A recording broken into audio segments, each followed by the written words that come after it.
तुम्ही बँकेत खातं उघडायला गेलात की बँक अकाउंट ओपनिंग फॉर्म बरोबर तुम्हाला एक नॉमिनेशन फॉर्म देते किंवा काही बँकांच्या त्या अकाउंट ओपनिंग फॉर्म मध्येच तरतूद आहे की तुम्ही नॉमिनेशन त्या खात्यामध्ये कोणाचं आहे हे नमूद केलं पाहिजे.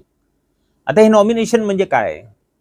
तुम्ही बँकेत खातं उघडलं आणि दुर्दैवाने तुमचा मृत्यू झाला तर त्यानंतर हे पैसे कोणाला दिले जावेत हे तुम्ही त्या नॉमिनेशन फॉर्म मध्ये नमूद करता आणि तुम्ही ज्यांचं नाव लिहिता त्यांचा पत्ता आणि काही तपशील तुम्ही त्या नॉमिनेशन फॉर्म मध्ये लिहिलेला असतो. अर्थात त्याला 2 साक्षीदार पण बँक घेते. काय नॉमिनेशन याचा काय फायदा आहे?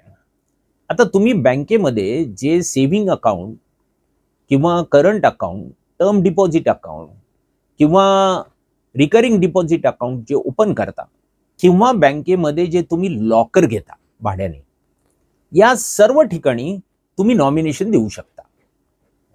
म्हणजे या ठिकाणी तुम्हाला जर मधल्या काळामध्ये तुमचा मृत्यू झाला तर तुमच्या मृत्यूनंतर हे पैसे किंवा लॉकर ऑपरेशन हे कोणाला देता यावं हे तुम्ही त्यात नमूद केलेलं असतं.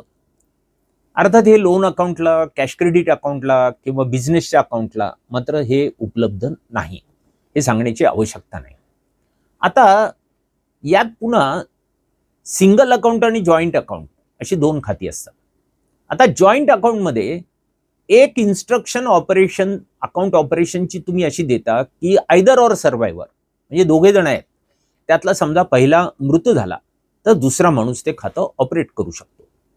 पण त्या खात्याला जर जॉईंट ऑपरेशनची इन्स्ट्रक्शन असेल अकाउंट ऑपरेशनची, तर मग मात्र त्या दोघांनीही एकत्रित येऊन ते नॉमिनेशन दिलेलं असलं पाहिजे आणि मग त्या नॉमिनेशन प्रमाणे त्या खात्यातल्या तुमच्या पैशाची विल्हेवाट लावल्या जाऊ शकते.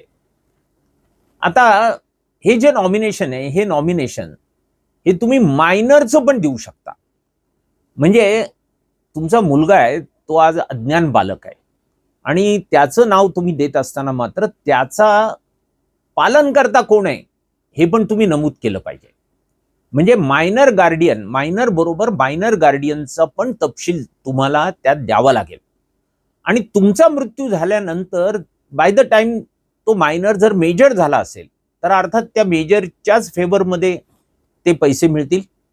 पण जर तो मेजर झालेला नसेल तर मायनर गार्डियन फादर किंवा मदर किंवा आणखी कोणी जो आहे पालनकर्ता आहे त्याच्या नावे ती रक्कम सेटल केल्या जाईल. या पद्धतीने नॉमिनेशनचे इम्प्लिमेंटेशन होतं. आता काही बाबतीत की समजा ही व्यक्ती अकाउंट ओपन करते आणि तिच्या मृत्यूनंतर तिला 4 मुलं आहेत, तर त्या 4 मुलांची नावं नॉमिनेशन मध्ये दिली जाऊ शकतात. 4 पेक्षा 5वं कुणाचंही देता येत नाही, त्याला मॅक्झिमम लिमिट 4 ची आहे. आणि मग तुम्ही त्या 4 मुलांमध्ये तुमच्या खात्याच्या शिल्लक रकमेचा काय शेअर दिला जावा हे नमूद करू शकता.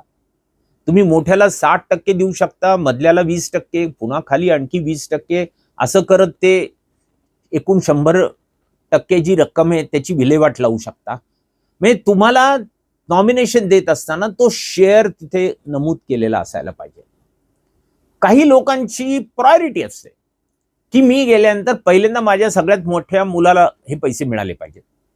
पण समजा मोठा मुलगा तोपर्यंत जिवंत नाही राहिला तर 2 नंबरच्या मुलाला मिळाले पाहिजे, मग 3 नंबरच्या, मग 4 नंबरच्या. तर अशा ठिकाणी तुम्हाला नॉमिनेशन मध्ये प्रायोरिटी पण देता येऊ शकते.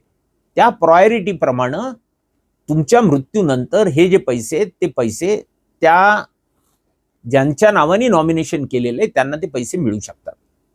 आता नॉमिनेशन आणि सक्सेशन याच्यामधला फरक आपण लक्षात घेतला पाहिजे. कायद्यातल्या तरतुदीप्रमाणे मुलगा, मुलगी किंवा आणखी काय वारसदार आहेत तर सक्सेशन ऍक्ट प्रमाणे ते सेटलमेंट व्हायला पाहिजे. हे सक्सेशन नाहीये, हे नॉमिनेशन आहे. आणि ते नॉमिनेशन ट्रस्टीशिप या कॅपॅसिटी मध्ये ज्याच्या नावे तुम्ही नॉमिनेशन दिलेलं आहे तो पैसे बँकेकडून घेतो. ह्याची पण क्लॅरिटी आपल्या जवळ असली पाहिजे की नॉमिनेशन आणि सक्सेशन या 2 गोष्टी वेगळ्या आहेत. आता हे नॉमिनेशन दिल्यानंतर बँक तुम्हाला एक एक्नॉलेजमेंट देणं बँकेला बंधनकारक आहे. नाही तर अनेक वेळा असं होतं की मी त्याचे जे वारसदार आहेत ते बँकेत येतात आणि सांगतात नाही माझ्या वडिलांनी नॉमिनेशन दिलं होतं. बँकेचा पहिला प्रश्न असतो की त्याची एक्नॉलेजमेंट आहे का. एक्नॉलेजमेंट महत्वाची आहे.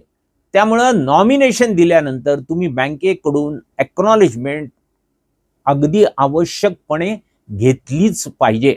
ती एक्नॉलेजमेंट जर तुमच्याजवळ नसेल तर तुम्हाला नॉमिनेशन दिल्यानंतर पण त्याचा जो काय फायदा व्हायला पाहिजे तो फायदा शेवटी तुम्हाला होत नाही. त्यामुळे एक्नॉलेजमेंट घेतली पाहिजे. आणखी एक गोष्ट आपण लक्षात ठेवली पाहिजे की आपण सेव्हिंग अकाउंटचं पासबुक घेतो, रिकरिंग डिपॉझिटचं पासबुक घेतो किंवा या अकाउंटचे स्टेटमेंट घेतो.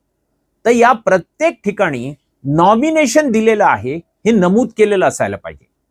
हे जर नमूद केलेलं नसेल तर कुठेतरी ते नॉमिनेशन रेकॉर्ड झालेलं नाही हे तुम्ही लक्षात घ्यायला पाहिजे. आता सिस्टीममध्ये हे प्रोव्हिजन आहे.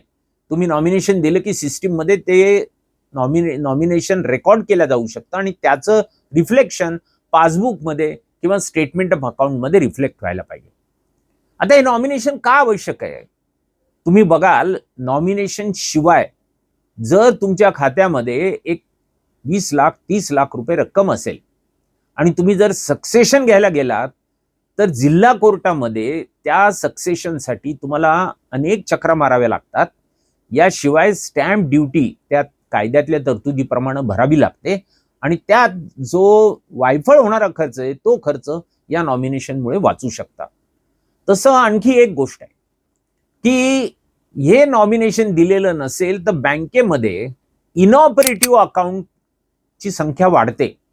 इनऑपरेटिव्ह अकाउंट मधल्या बॅलन्स वाढत जातो आणि मग कधीतरी तो 3 वर्षानंतर इनऑपरेटिव्ह अकाउंटमध्ये ट्रान्सफर होतं. मग 10 वर्षानंतर ती रक्कम रिझर्व्ह बँकेकडे जाते. म्हणजे तुमचे पैसे असून देखील तुमच्या ज्या वारसदाराला किंवा तुमच्या कुटुंबाला त्याचा फायदा होत नाही. त्यामुळे देखील नॉमिनेशन हे इसेन्शियली दिलं पाहिजे. नॉमिनेशन शेवटी आपल्या भल्याचं आहे याची जाणीव आपण ठेवली पाहिजे. बेटराच्या वतीने या आणि अशा अनेक बँकिंग सेवेशी संबंधित प्रश्नांवर तुम्हाला माहिती मिळेल, मार्गदर्शन मिळेल. सतत तुम्ही बेटराशी आणि पर्याय फाउंडेशनच्या यूट्यूब चॅनलशी जोडलेले राहा. आम्ही तुम्हाला अधिक समृद्ध आणि सशक्त करण्याचा प्रयत्न करत आहोत. हे यूट्यूब चॅनल म्हणजे अनेक यूट्यूब चॅनल सारखं एक यूट्यूब चॅनल नाही, तर हे यूट्यूब चॅनल हे एक चळवळ आहे हे लक्षात ठेवा. देविदास तुळजापूरकर, पर्याय फाउंडेशन.